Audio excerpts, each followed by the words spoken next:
So there's a big difference between expectations and preference in a relationship. And I used to believe in expectation prior to my divorce, and I don't anymore. And here's the reason why.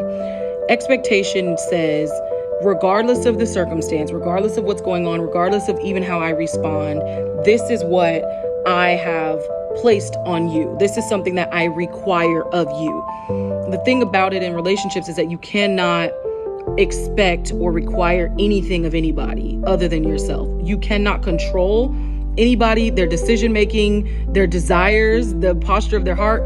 None of that is your business. All of that is between them and God. Now, you can, however, have preferences that I prefer that in my relationship, this is our experience. I prefer that in my life, this is my experience. But you have to ultimately accept whatever outcomes based on the decisions that you make in your life.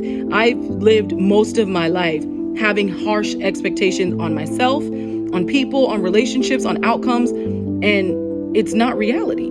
So what happens is after those expectations aren't met, now you're depressed, now you're going through, now you just cannot deal anymore.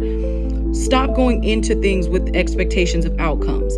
You can have a preferred outcome. You can have a game plan, you can study, you can work hard, you can go through the motions, but at the end of the day, you will end up in the expected end that God has designed for you and for your life. I did not know that after all that I've been through in my life, all the things that I turned down, all the things I said no to, that I would be 29 years old and be a single mom and living the way that I'm living today. I thought I'd be married, I was gonna be put up, you know what I'm saying? Be a stay-at-home mom, living my life, making bread, how I wanted it. My life is not at all what I expected at this age, in this time of my life. But what I have learned after all of it is that you can have preferences, but you cannot have expectations. What you can do is put your trust in the Lord and say, Lord, regardless of where I land, I trust that you wanted me there. Regardless of what happens, regardless of who leaves, who stays, who switches up, I am exactly where I'm supposed to be at the appointed time.